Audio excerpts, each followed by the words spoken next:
stand by His side, a united stand, fighting for truth across the land. With God as our strength, our spirits will soar. Truth and justice prevail forevermore.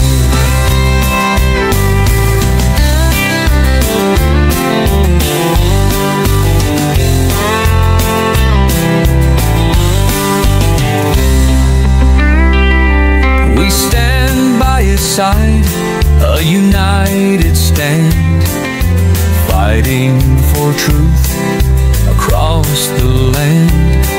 With God as our strength, our spirits will soar. Truth and justice prevail forevermore. We stand by His side, a united stand, fighting for truth across the land. With God as our strength, our spirits will soar. Truth and justice prevail forevermore. We stand by His side, a united stand, fighting for truth across the land. With God as our strength, our spirits will soar. Truth and justice prevail forevermore. Forevermore.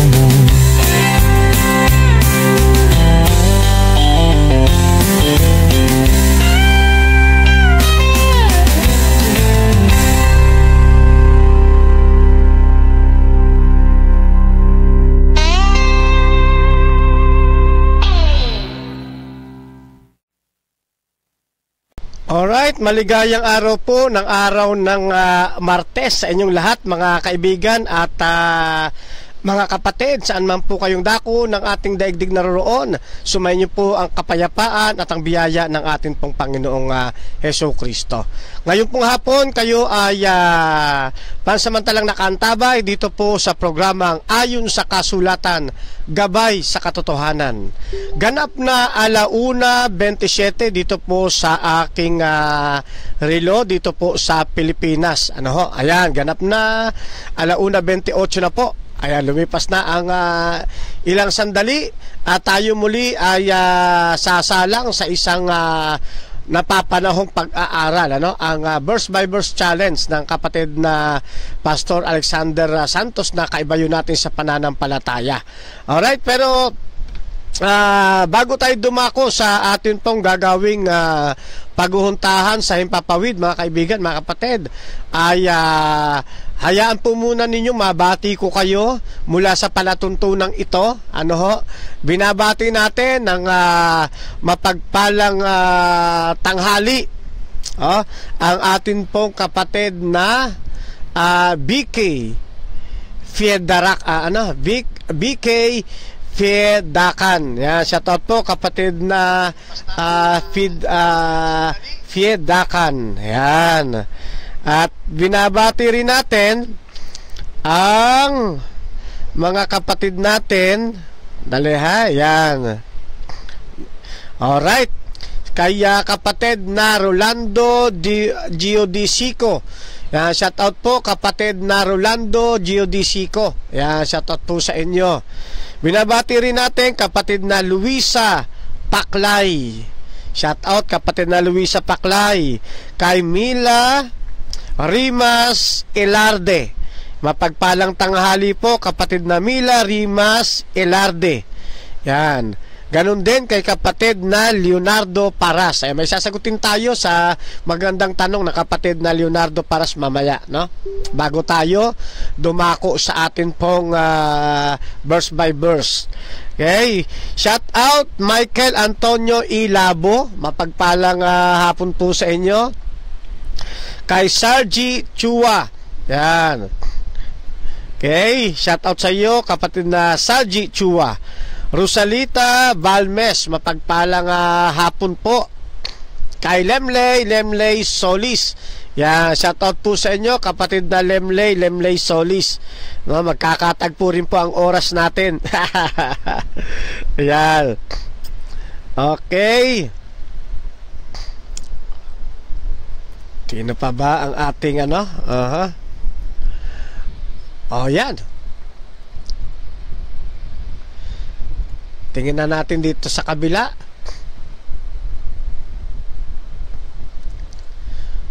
Alright, shout out po muna no, sa De Los Reyes family. Yan, mula kay Daddy Pablo, kay Ma'am Elena, at sa lahat po ng kamag-anakan ng De Los Reyes. Sa Corsanes family rin po, shout out. Ano ho? Ayan, at binabati natin si kapatid na Rico Corsanes, yan, si Leia Corsanes, at gayon din ang mga chikiting. Ayan, ano? Shout out sa mga chikiting. Ayan, sa ating mga pamangkin. At sa pamangkin din natin sa De Los Reyes, shout out po sa inyo. Ano ho?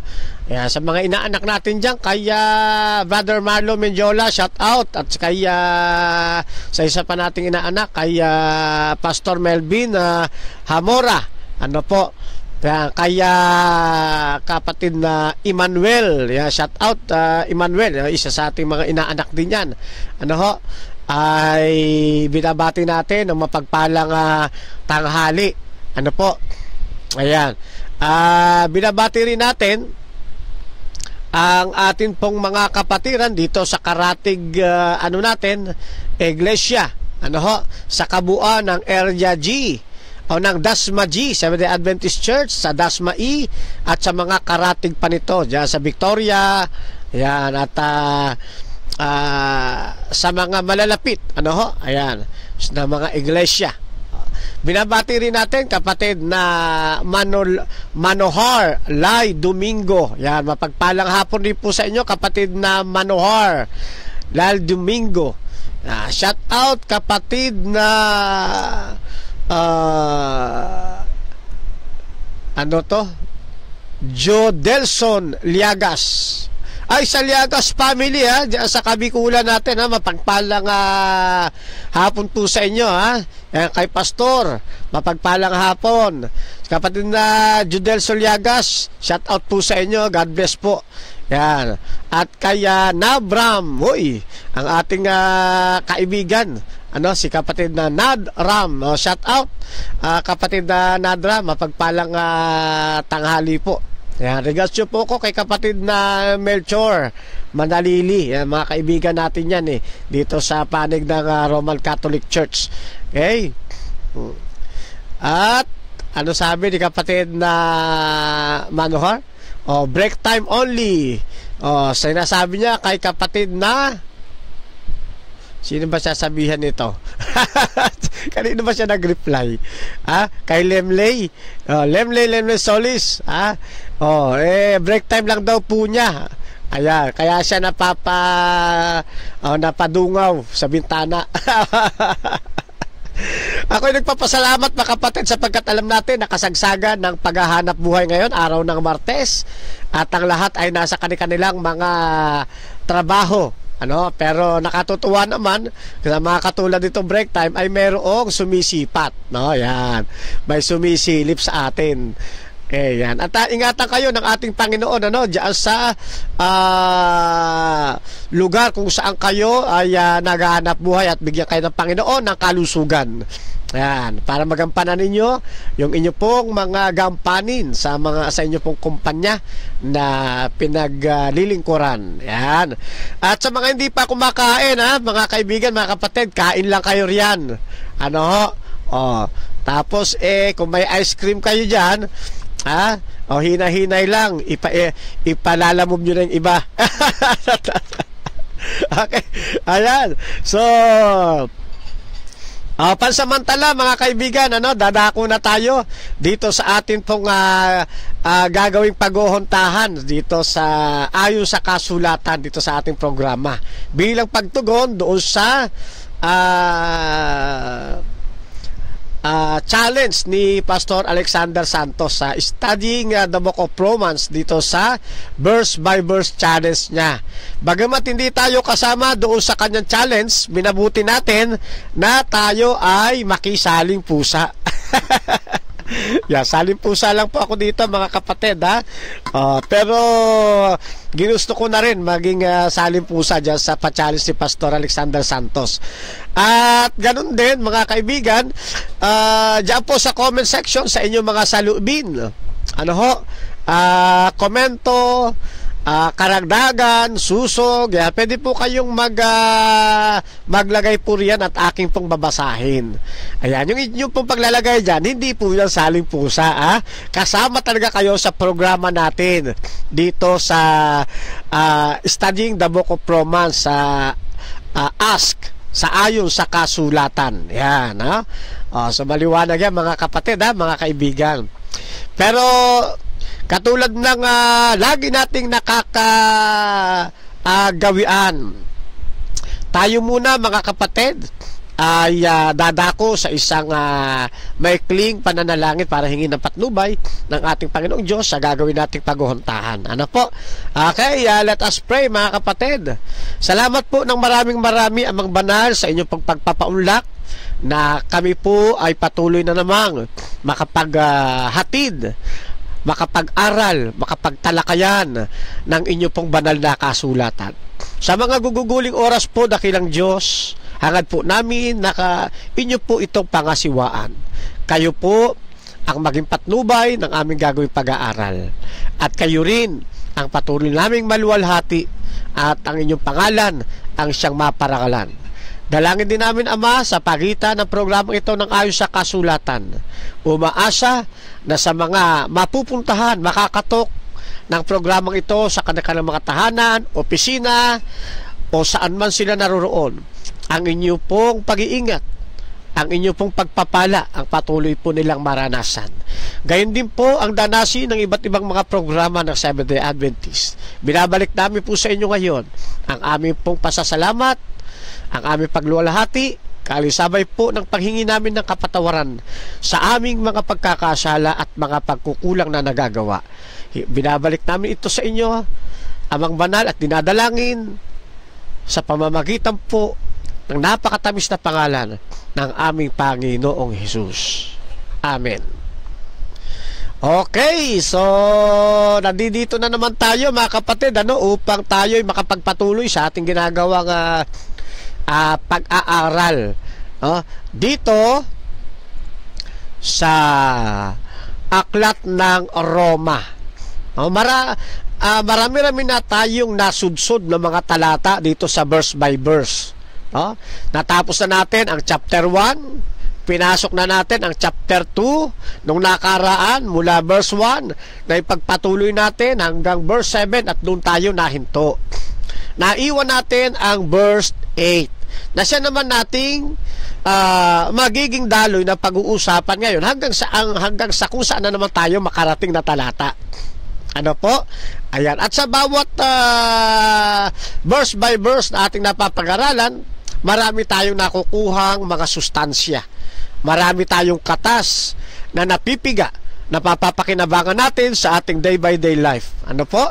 At ngayon naman, bago tayo tuloy dumako riyan, nais ko munang bigyan nating daan ang isa sa mga katanungan ng atin pong mga kaibigan, mga ating mga kasama mismo. Yan, mula kay kapatid na Leonardo Paras. Yan. Ang tanong ng kapatid na Leonardo Paras ay ito.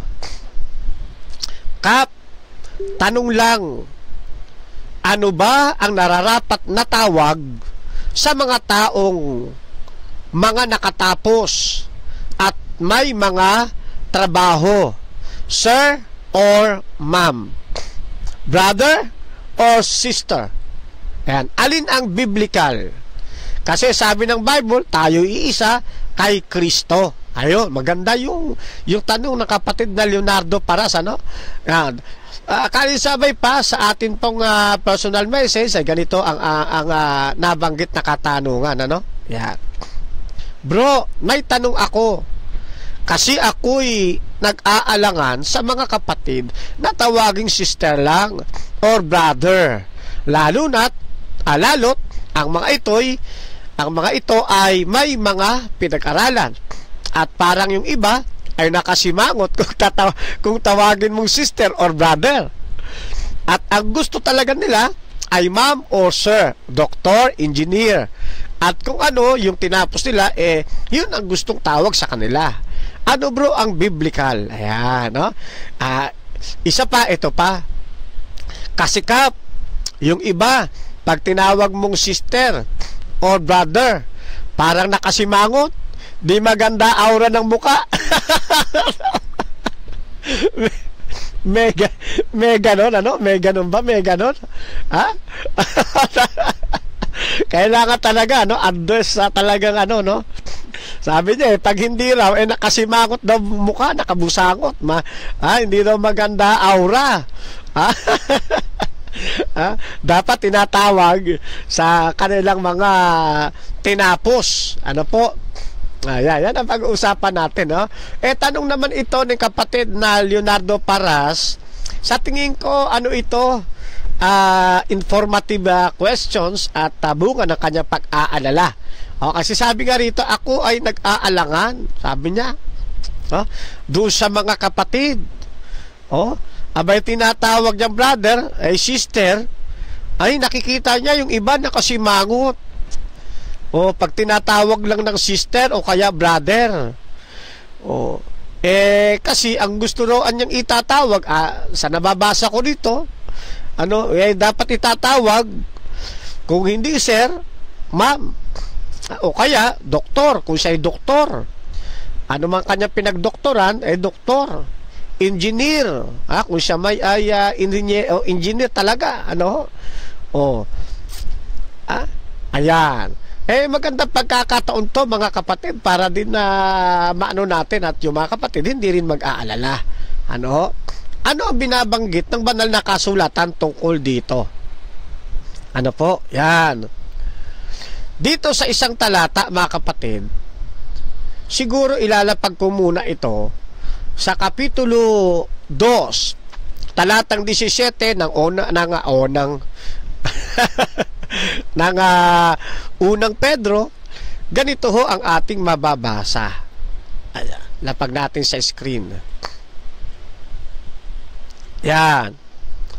Igalang ninyo ang lahat ng tao. Ayun, lagyan natin ng highlights. Yan. Ibigin ninyo ang kapatiran. Lagyan natin, pag hiwa-hiwalay natin yan ng highlights, mga kapatid. Para makita agad natin yung mga katotohanan. Mga takot kayo sa Diyos. Igalang ninyo ang hari. Yan. Highlights na rin natin to. Ibahin rin natin ng ang kulay nito. Yan. So dito makikita natin mayroong pahiwatig, magtuturo ang kapatid na Pedro. Ano sabi niya? Igalangan niya ninyo ang lahat ng mga tao. Ano pa? Ibigin ninyo ang pagkakapatiran. Mga takot kayo sa Diyos. Igalang ninyo ang hari. So dito mga kaibigan, mga kapatid, sa nakikita ko'y hindi naman masamang tawaging sister or brother ang ating mga kapatiran sa pananampalataya, sapagkat tayo nga naman talaga'y magkakapatid kay Kristo. At yung pagtawag natin ng brother, sister, yan ay isang akto ng palatandaan na kinukonsidera nating kapamilya ang atin pong mga kapatiran sa loob ng iglesia. Ito'y nagpapakita ng isang napakalapit na ugnayan bilang magkakapatid kay Kristo. Isa itong mas matindi na pagtawag ito kaysa sa mga titulo na inaabot natin sa ating mga akademya o saan man tayo naturingan gayon. No?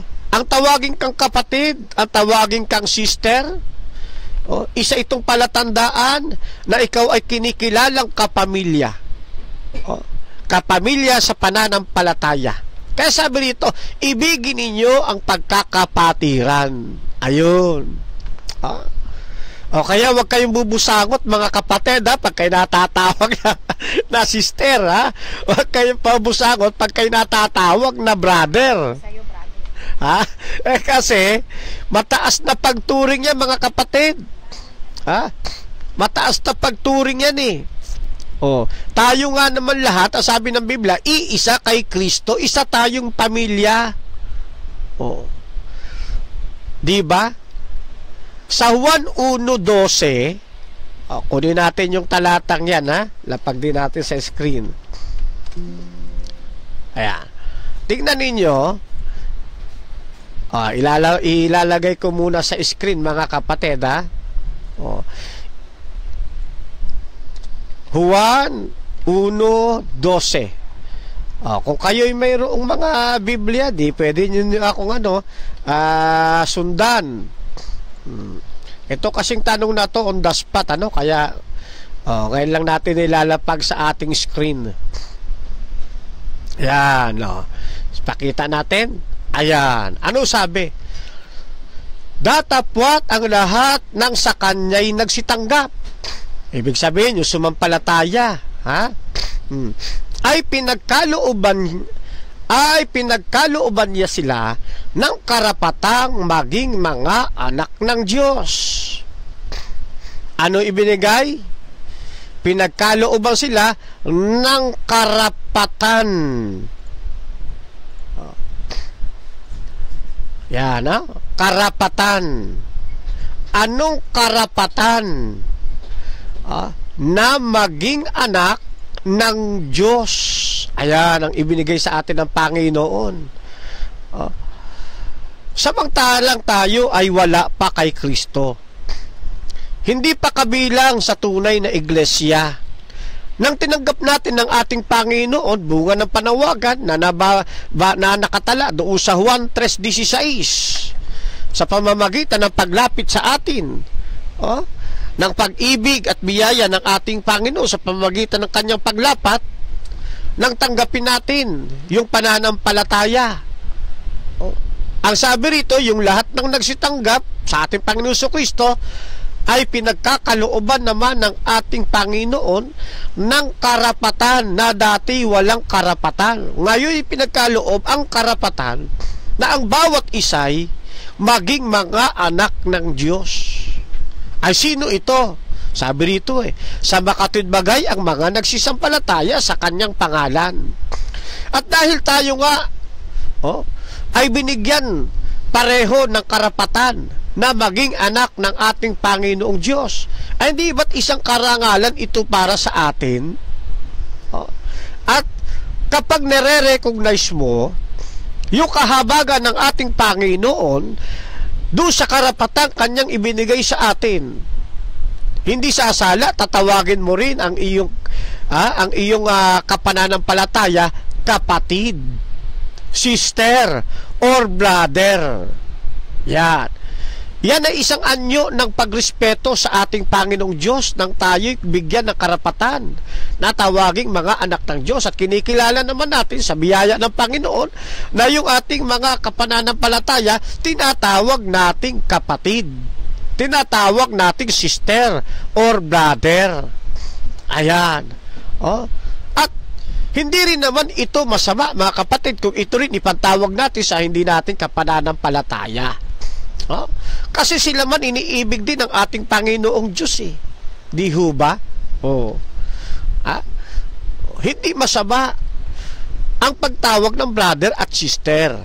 Yan ay isang palatandaan na kinikilala natin ang Panginoong Diyos, yung kanyang karapatan na tayo'y ginawang kanyang mga anak, at dahil sa karapatan yan, dapat lamang matawag na sister at brother ang magkakapatid kay Kristo. Yan, isa pong yugto o akto ng malapit na ugnayan. malapit na ugnayang espiritual sa isa't isa. Pagrespeto sa ating kapwa, kapatiran at pagrespeto sa ating Panginoong Diyos nang tayo'y binigyan niya ng karapatan na maging kapamilya mismo ng Diyos. Ayan. Sana maliwanag yun, mga kapatid, mga kaibigan. Ay ngayon, masama ba natawagin doktor, engineer, architect, ano pa ba mga pwedeng maitawag dyan? Teacher, ano pa? Masama ba silang tawagin gayon? Sa nakikita ko naman, hindi mga kapatid. Ayos lang po yun. Kasi sabi naman doon sa unang Pedro 2:17, igalang ninyo ang lahat ng tao. Ayo. Kung tayo naman, i-address natin yung kanyang tinapos. Halimbawa, tinapos niya ang arkitekto. Pag-aarkitekto. Nakapasa man o hindi, bilang tanda ng paggalang, tinatawag nating architect. Diba? Tinatawag nating architect in the sense na gusto nating madaman niya ang ating pagrespeto. Ganun po yun mga kapatid.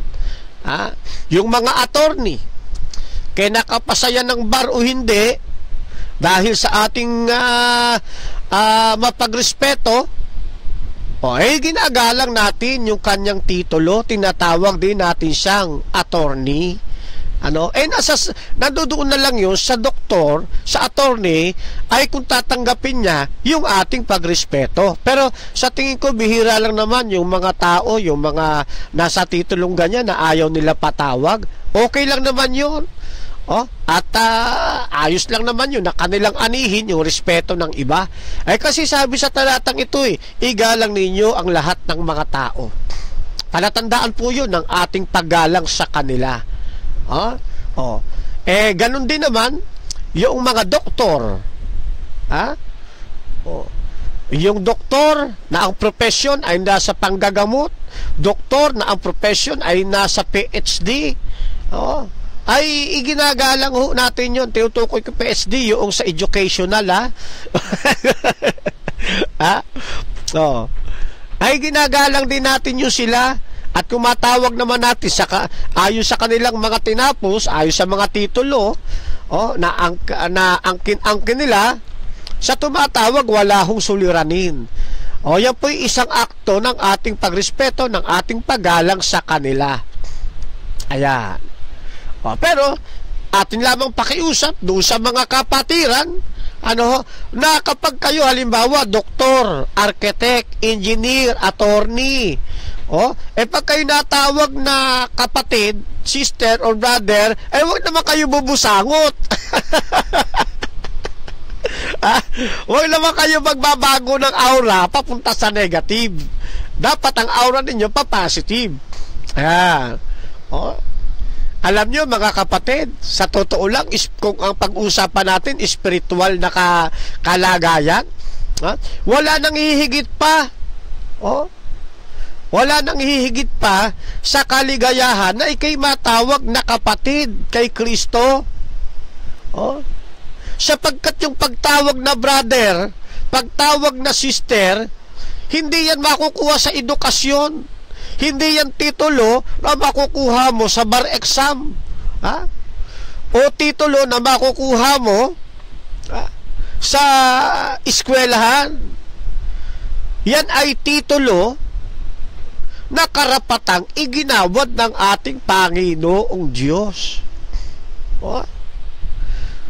Na yung nagtatawagan ng brother and sister, sabi ni Apostol Pedro, ayan anyay mga lahing hirang yan. Yan ay may pagkasaserdote, di ba? Yan ibansang banal. Bayang pag-aari ko yan, sabi ng Panginoong Diyos. Yung mga nagtatawagan na yan na sister at brother.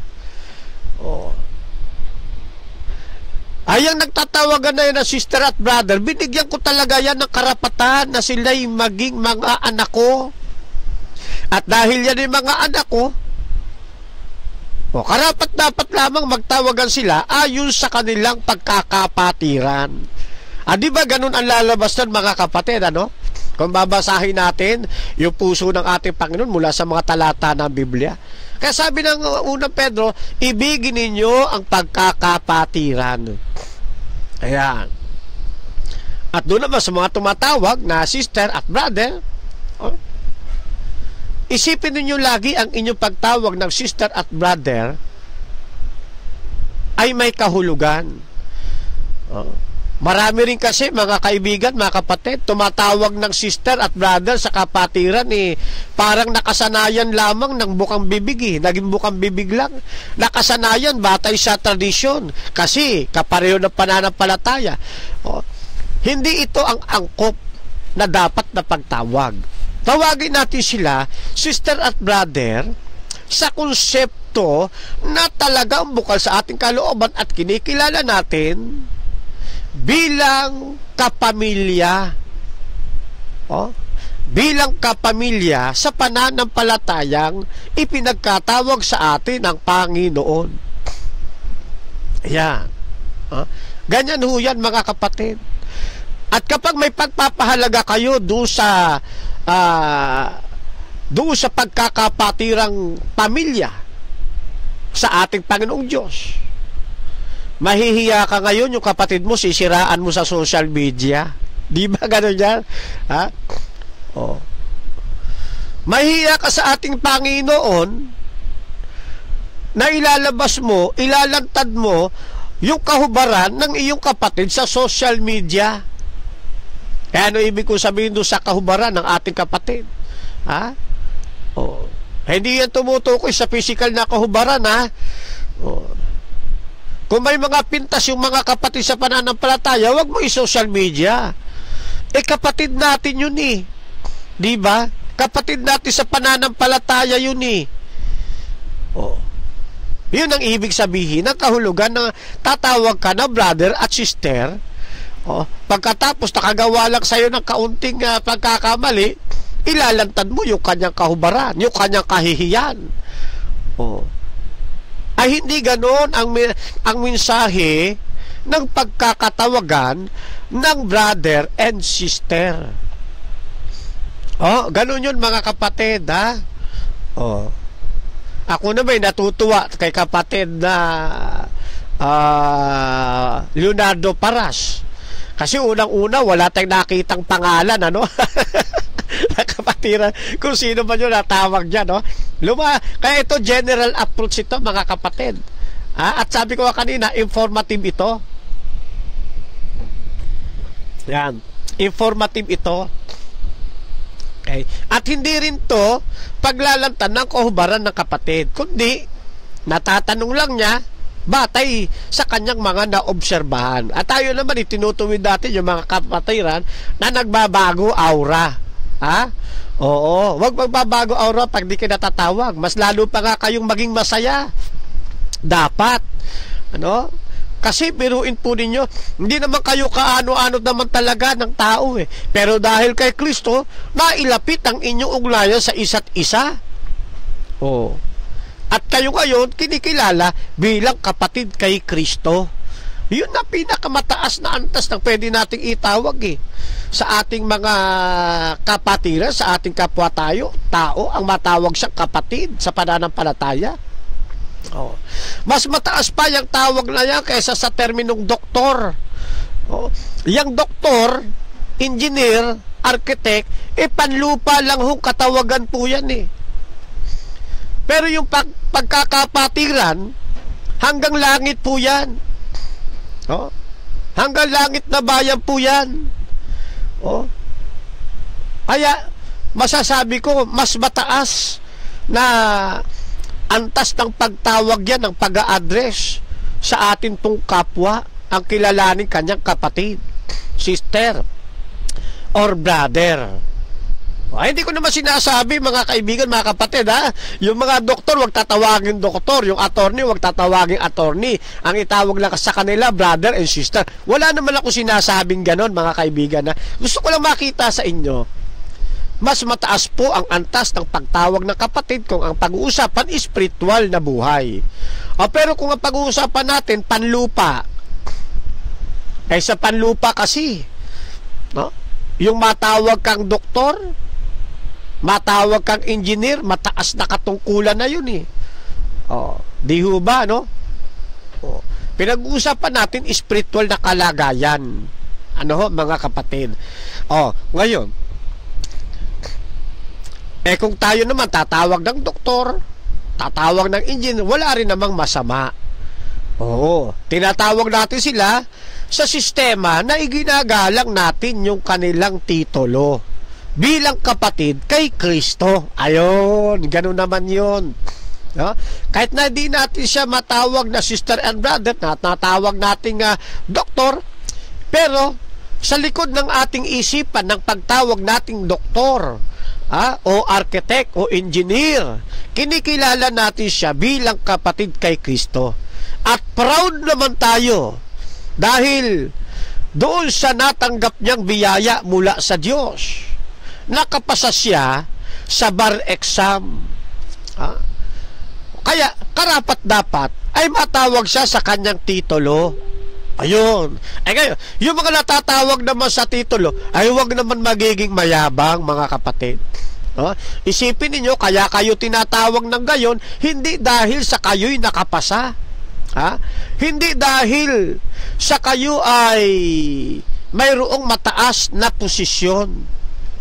Isipin ninyo, kaya kayo tinatawag na gano'n sapagkat nirerespeto ang inyong titulo ng inyong mga kapatiran sa loob ng iglesia. Yan. Na yung pagtawag na ito sa inyo ng doktor, attorney, engineer, at kung ano-ano pa, isipin nyo yan ay tanda ng paggalang ng ating mga kapatid, hindi maging dahilan upang kayo'y maging mapagmataas o mapagpalalo. Sapagkat ang mga magkakapatiran kay Kristo, ano man ang kanyang tinapos, ano man ang kanyang titulo, ano man ang edukasyon na kanyang narating sa buhay, pantay-pantay lang tayo sa paningin ng ating Panginoong Diyos Ama. Ayan.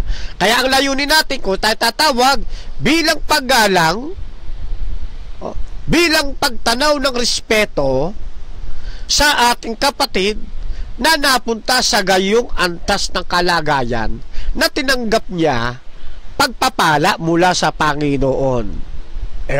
At sa kabila nito, pinasasalamatan natin ang ating Panginoong Diyos sapagkat isa sa mga kapatid natin naging doktor, isa sa mga kapatid natin naging nurse, isa sa mga kapatid natin, di ba, naging architect.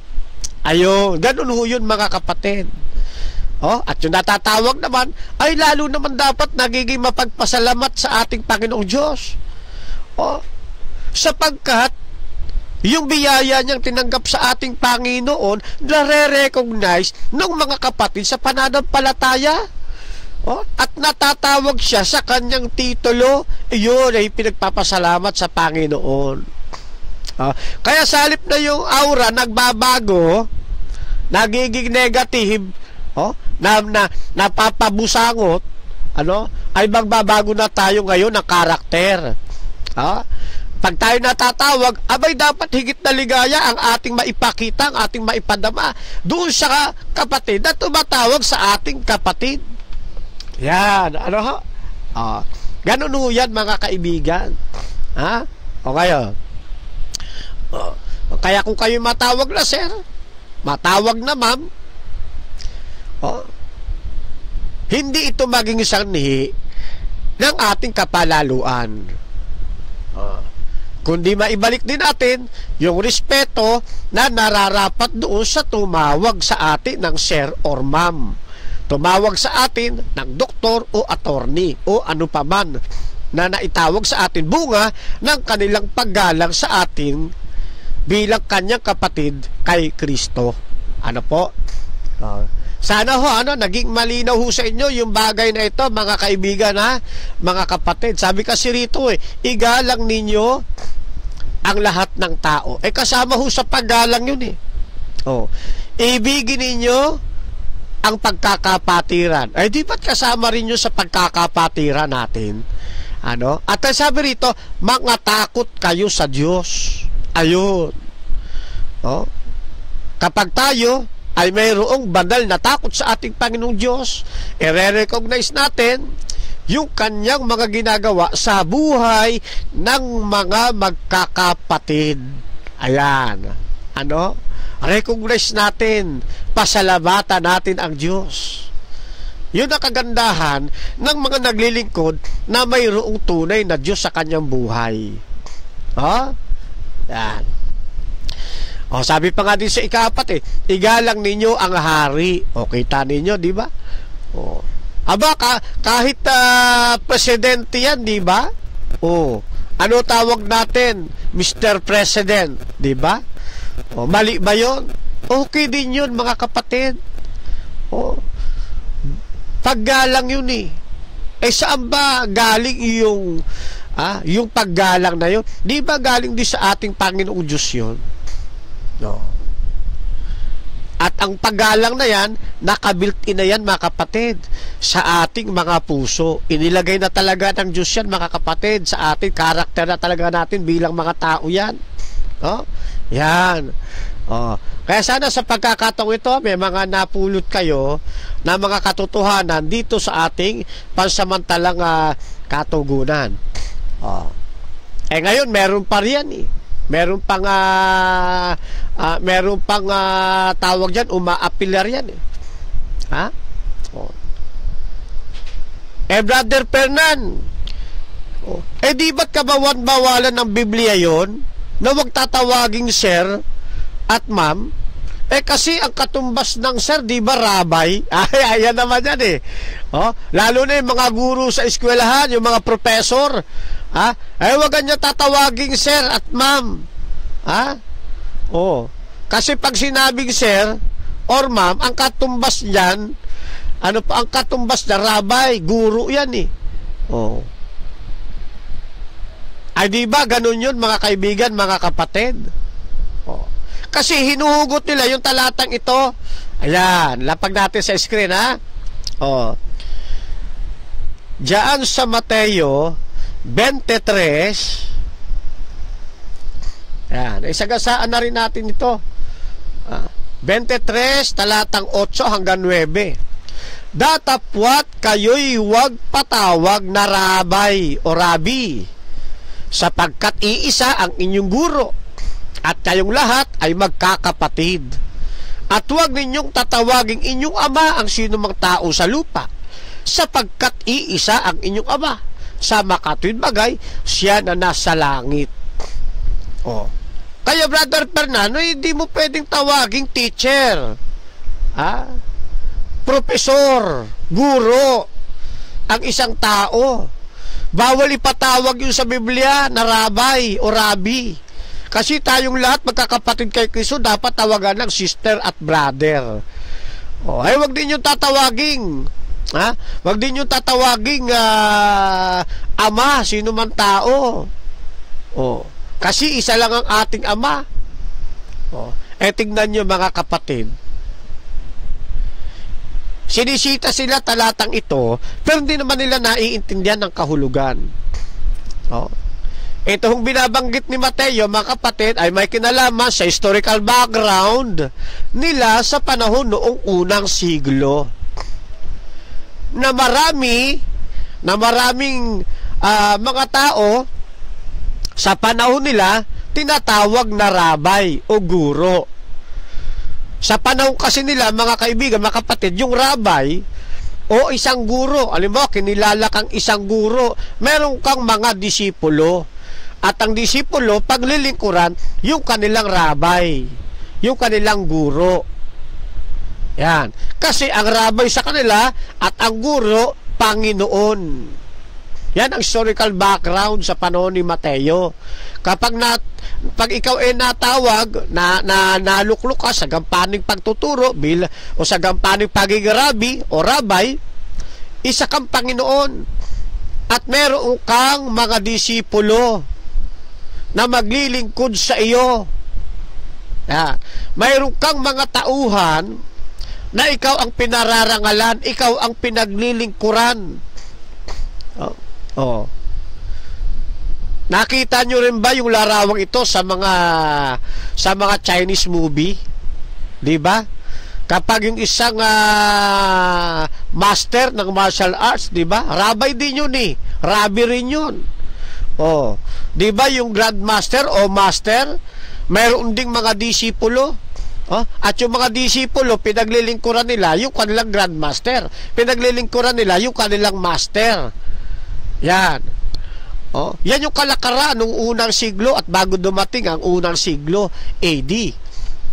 Yan ang kalakaran nila.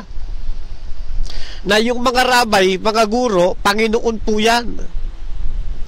Na inaalagaan ng kanilang mga estudyante. Yung estudyante, yun yung disipulo nila. Ito yung itinutuwid sa aklat na ito ng Mateo. Yan. Kaya sabi niya, huwag kayong patawag na rabi o rabay. Kasi during that time, iba ang kahulugan ng rabay. Iba ang kahulugan ng guro. Ang rabay noon, Panginoon. Iba naman ang rabay ngayon sa panahon natin. Lalo na tayo'y na kay Kristo. 'Di ba? Iba ang guro natin. Yung guro natin wala namang mga disipulo na eh, 'di ba? Ang tungkulin ng mga guro natin sa panahon ito ay maturuan yung kanilang mga estudyante ng tamang pag-uugali. Maturuan yung ating mga estudyante ng tamang karakter. Maturuan yung mga estudyante na makapagbasa, makapagsulat. Matuto yung mga estudyante kung paano uunawain yung panitikan at marami pang bagay. Iba na ang kahulugan ngayon ng rabay at guro, lalo na sa konteksto ng mga Kristiyano. Noon, ang rabay, Panginoon. May mga disipulo, may mga naglilingkod. Pero sa panahon ngayon, ang isang rabay na kinikilala natin mga Kristiyano, guro ng ating mga eskwelahan, walang mga disipulo. Ang tungkulin nila, turuan ng mga estudyanteng matuto ng 1 plus 1 na ang sagot ay 2. Diba? Magkaiba ang konteksto ng sinasabi ng Mateo 23 sa konteksto ng sinasabi natin ngayon 2025. Ayan. Sana naiintindihan ninyo yun mga kapatid, mga kaibigan. Kaya sa pag-aaral ng Biblia, hindi ko muna basa apply na kagad sa ating panahon. Alamin din natin yung historical background dito, historical settings, paano ito sinabi, ano ang kahulugan ng mga termino ito sa panahon nila, ano naman ang kahulugan nito sa termino natin ngayon. Kapareho ba tayo nila? Hindi magkaiba na. Ayan, ganon din naman, di ba? Sa panahon nila, marami rin tinatawag na ama pero yung matawag mong ama, lalo sa spiritual na kalagayan noong sinaunang panahon, sa panahon isinusulat ito ni Mateo, Panginoon din po yan Panginoon din po yan. Diyos din po pagkakilala nila riyan. Pero ngayon, iba na. Nakita nyo, mga kaibigan, di ba? Sa isang pamilya, mayroong tinatawag na tatay. Mayroong tinatawag na ama. Hindi pinagbabawal ng Biblia yun. Kasi, iba ang konteksto ng binabanggit ng Mateo sa konteksto ng pagkakatawag sa panahong ito, lalo na sa isipang pangpananampalataya. Totoo naman ang ating guro si Kristo Siya yung ating punong guro. Siya yung prinsipales. At siya rin ang punong ama natin. Pero hindi ko mo tinawag mong tatay o ama. Yung magulang mo ay nagkakasala ka na. Hindi po, iba ang konsepto nito, iba ang konteksto nito. May kinalaman itong Mateo 23, talatang 8 hanggang 9, sa wrong practices ng pagan world sa panahon ng unang siglo Anno Domini. Yan. Sana nasusundan ninyo ha, mga kapatid ha. Mga kapatid. Yan. Oh. Ngayon, halimbawa naman, hindi ka panatag na matawag silang engineer. Hindi ka panatag, tawagin silang sir. Hindi ka panatag, matawag mo silang attorney o architect o doktor. O. At ikaw ay natitisod. Kung natitisod ka sa sarili mong pagtawag, iluhod mo sa Panginoon yan para matanggal yan. Delikado yan. Ha? Baka mauwi ka rin sa pagmamataas. Bakit ayaw mong matawag? Kasi kumisan pag tinawag ko itong sir, ma'am, lalabas mas mataas ito sa akin. Baka mauwi ng ganon. Di ba? Meron namang matumatawag, hindi talaga panatag. Dahil doon sa kaisipang, ang kapatid sa pananampalataya, dapat tawagin sister at brother. Kung yun naman ang iyong ikasisiya sa paglilingkod sa Panginoon, at hindi mo naman ayaw mong sila tawaging doktor, etc., etc., at hindi naman tumataas yung iyong sarili, hindi mo naman itinataas yung iyong sarili, okay lang din naman yun. Okay, sa tumatawag ka, ikaw mismo natitisod sa pagtawag mo. Ha? Gawin natin kaligayahan ang paglilingkod sa Panginoon. Hindi sa tayo'y napipilitan. Ano po? Ayan. Ang malungkot naman yan, sa sobra mong pagiging religyoso, yung tatay mo, ayaw mo na tuloy tawaging tatay. At tawag mo ay kapatid. Yung tatay mo. Sa usaping pananampalataya, okay lang naman yung yung tawagin mong brother, yung tatay mo. Si Mrs. ko, tawag ko Sister Ye Yung maganda kong Mrs. masarap magluto. Mrs. ko yan, pero tinatawag kong Sister Ye. Ayos lang naman yun. Yung biyanang ko, pag tinawag ko yung biyanang ko, brother, mayroong karugtong yun. Pinapakilala ko, ito po yung aking biyanan. Siya po yung aking biyanan. Si brother Daddy Pablo. De Los Reyes. Yan. Ito po si sister. Halimbawa, yung biyanan mo namang babae. Ito po si Sister Mami Elena. Ganun po yun. Dito nga sa amin, natutuwa nga ako palibasa, nakasanayan na akong tawaging bro. May tinatawag ako, eto si brother bro. Yung mga kabataan naman, sobra din ang galang. Eto si kapatid na brother bro. Tatlo na. Kapatid na brother bro.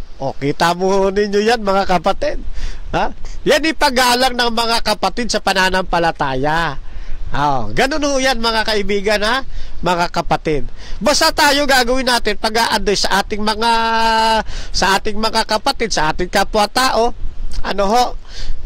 yung napaparangalan natin ang ating Panginoong Diyos. Ano po? Yan.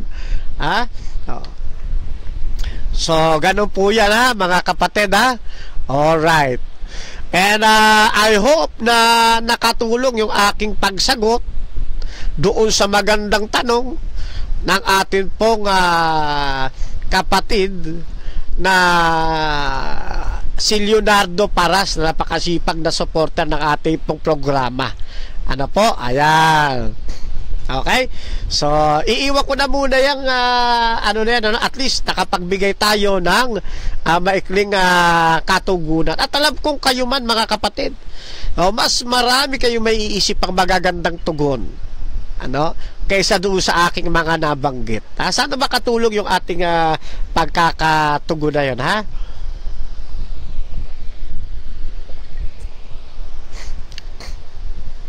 Okay. So ngayon ay dako tayo, mga kapatid, dito sa atin pong napag-uusapan. Teka, nag-collapse na naman yung aking slides. Teka, bubuksan ko lang ulit, mga kapatid, ang ating slides.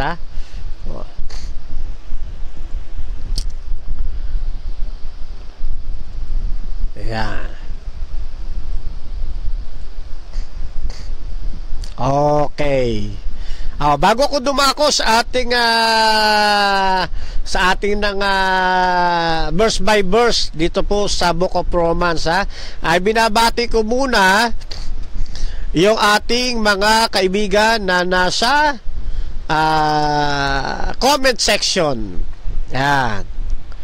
Si kapatid na Judelson, nabanggit ko na pala, kapatid na Judelson Liagas. Okay? Si June Oliva. Yan, shout out kapatid June Oliva. Reynaldo Codogromo. Yan, mapagpalang hapon sa inyo. Jesse Obrero. Yan, shout out. Kay Mary Ann Joy Mendones. Yan, maraming salamat sa inyong pagsuporta, kapatid na Mary Ann Joy Mendones. Okay. Ay, ganun po ba? Hindi ko alam. Hindi ko alam, Okay. Shout out kay Olan Relioso. Good afternoon po, Kap. Tama po, dapat hindi tayo double kara. Double kara. Mahirap kasi pag wala kang pinag-aralan. Mababa ang tingin sa'yo. Sabi pa nga, hindi tayo magkapantay. From Olan Relioso. Yun po ang kanyang observation, mga kapatid. Na kapag ikaw ay walang tinapos na pag-aaral, mababang yung pinag-aralan, tapos yung kausap mo mayroong mataas na pinag-aralan, iba rin ang tingin sa'yo. Yun ang ating ini-educate, mga kapatid, sa pagkakataong ito. Yan. Na pagdating sa usaping pananampalataya, pantay-pantay tayo sa paningin ng Diyos. At mas masarap na magtawagan kayo na magkakapatid. Masarap din na rumespeto tayo doon sa mga titulo nila. Kaya naman napagtalakay na natin kanina. Thank you, kapatid na Olan Relioso, sa inyo pong observation. Rosalita Balmes, shout out. Sino pa bang hindi ko na bigkas? Yan. Shout out kay Adjing. Ben Di Zabal. Shout out po sa inyo, kapatid, Mercado Astadan. Yan, mapagpalang hapon. Binabati ko rin kapatid na JR Bartex Banzuela. Okay, shout out po sa inyo, kapatid na JR. Felix Sagadrada. Felix Sagadraka. Yan. Shout out kay kapatid na Eric M. Sailif. Yan. Hana May Clemente. Mapagpalang hapon din kay Ronel Castillo. Nabanggitan natin si Manohar Lal Domingo, Mac P. Barilla, shout out. Alan Esteves. Kay kapatid na Ed Winex, shout out po sa inyo. Kay Keryaku, kay kapatid na Kirma Keryaku, shout out po. Ernie Dionisio, mapagpalang hapon po, kapatid na Ernie Dionisio. Nobde Limbing Villona, kay Darrell Donald Aradasa. Ay, si kapatid Darrell pala ito. Shout out sa iyo, kapatid, Ito yung mga kaibigan natin ito, mahusay sa basketball ito, kapatid na Darrell. Jonathan Reyes, shout out kay Rowa Dong. Yan. Judelson, nabanggit ko na si Judelson Liagas, kay Jex Sumalinog. Yan, shout out sa inyo. Eler Ortiz. Kay Yams Johnny. Mapagpalang hapon, kapatid na Yams Johnny. Kay Vicky Fiedaka, na nabanggit na shout out natin, Kay Ajay Barnedo, shout out po, mga kapatid. Sabi niya, shout out na po sa lahat. Sabi ni kapatid na Ajay Barnedo. Okay. Okay, sana nabanggit ko lahat ng ating mga kasama, ha? O, sige.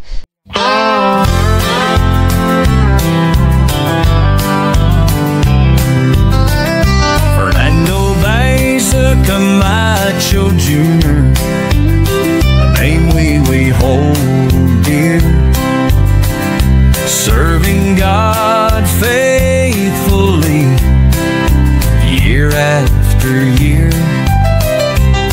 a beacon of hope shining ever so bright, guiding us forward with all of his might. We stand by his side, a united stand, fighting for truth across the land. With God as our strength, our spirits will soar. Truth and justice prevail forevermore.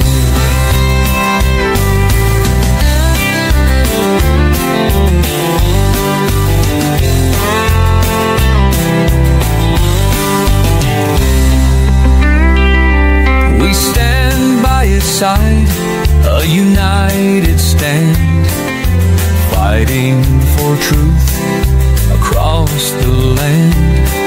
With God as our strength, our spirits will soar. Truth and justice prevail forevermore. We stand by his side, a united stand, fighting for truth across the land. With God as our strength, our spirits will soar. Truth and justice prevail forevermore.